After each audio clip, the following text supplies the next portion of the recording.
Buongiorno a tutti, benvenuti a questa nuova puntata di Effetto Sera Talk Show su Social. Oggi parliamo del pre-partita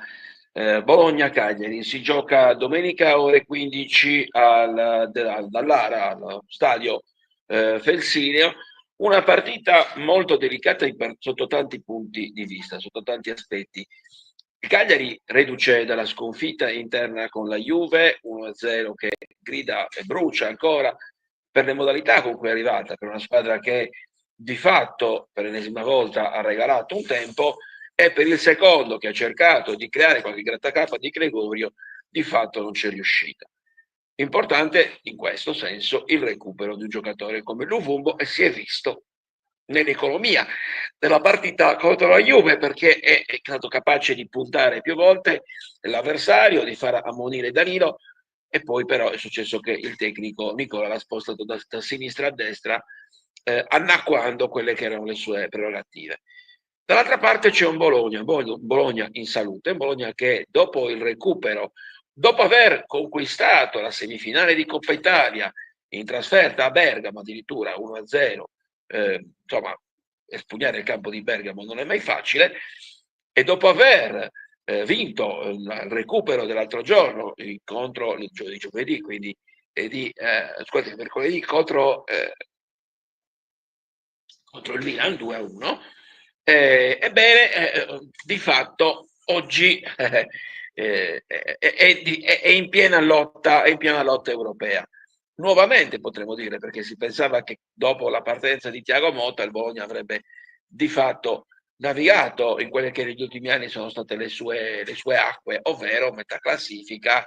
barra zona salvezza. E invece anche quest'anno il Bologna si sta dimostrando una buona squadra, con giocatori di spessore, nonostante le partite di Zirkzee, ad esempio, su tutti,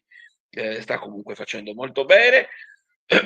con un allenatore nuovo come Vincenzo Italiano, che comunque negli ultimi anni ha fatto molto bene, prima allo Spezia e poi a Firenze, e quindi sarà sicuramente una partita importante. Tra l'altro il Bologna è una delle prime 3 squadre d'Italia che sfrutta al meglio il fattore campo, quindi potremmo dire una missione impossibile, però come si dice, mai abbassare la guardia, mai dare nulla per scontato. Il Cagliari anche in passato ci ha stupito per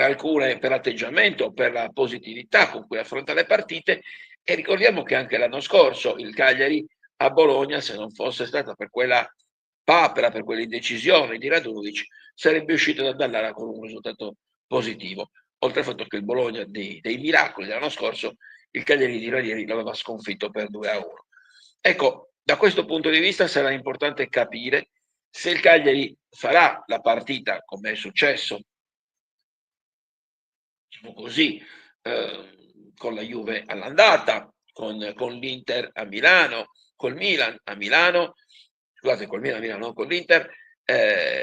insomma con una grande squadra, e si può cercare di intervenire e andare a prendersi qualche punto. Lo dico anche perché dietro, ovviamente le dirette concorrenti non stanno a guardare, non staranno a guardare. L'esempio abbiamo visto il fine settimana scorso, dove una squadra come il Verona, che nei fatti sulla carta sembrerebbe più debole del Cagliari, è riuscita a vincere a tempo ormai scaduto contro la Fiorentina. Stesso discorso per il Parma, che tutti davano per spacciato, invece il cambio di allenatore con Chivu al posto di Pecchia ha fatto sì che proprio il Parma vincesse 2-0 contro i Ducali. E quindi ovviamente tutta la lotta a salvezza si rilancia. Aggiungiamoci l'Empoli, che al momento è al terzultimo posto ed è a -4 dal Cagliari. Empoli che in settimana ha vissuto un momento di gloria storica, la vittoria sul campo della Juve, dimostrazione che anche la squadra di D'Aversa non è proprio spacciata. Mancano ancora di tante partite, la lotta a salvezza lo sapevamo, lo sappiamo, sicuramente entra nel vivo in queste giornate, ma proprio come diceva Davide Nicola, ogni punto è importante, ogni campo è importante, quindi evitare di dare per scontate che comunque con le grandi si perda, ma cercare di rosicchiare qualcosa in qualunque campo vai, anche perché la salvezza non passa, è vero, per Bologna, o forse sì, ma di sicuro passerà per i prossimi scontri diretti, perché avremo il Monza in casa, avremo il Genoa, avremo il Verona, ci sono diverse formazioni che attendono il Cagliari e saranno ai veri e propri spareggi salvezza. Ecco, da questo punto di vista credo che il Cagliari debba arrivare agli scontri diretti, ad esempio quello della settimana successiva,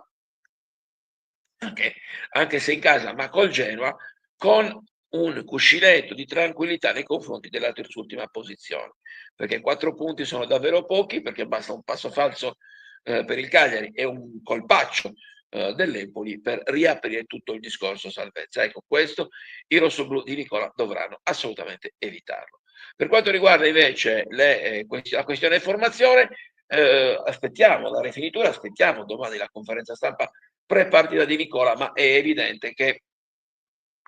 potrebbe esserci un cambio di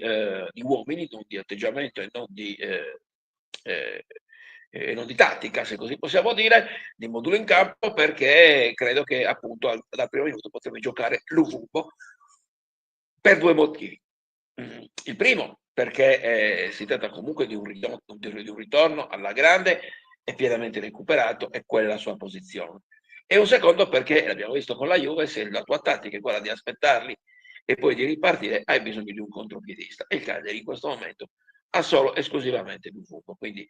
gioco forza dovrà utilizzarlo. Vedremo per quanto tempo, vedremo se per un tempo, per tutta la partita, se per 3 quarti di partita. Certo, non avrà i 90 minuti, considerando il fatto che sta rientrando a pieno regime di fatto da questa settimana, e vedremo appunto se sarà, come sempre, una spina nel fianco delle difese avversarie, magari facendo anche ammonire qualche avversario della sua zona di campo. Bene, io vi ricordo ancora una volta l'appuntamento però per domenica con Bologna-Cagliari, appuntamento con 45esimo minuto all'intervallo tra Bologna-Cagliari, ovvero alle 15:45, ci sarò io, ci sarà Bruno Corda e poi ci rivediamo lunedì per la nuova puntata. Grazie ancora a tutti voi, buon weekend. Ciao.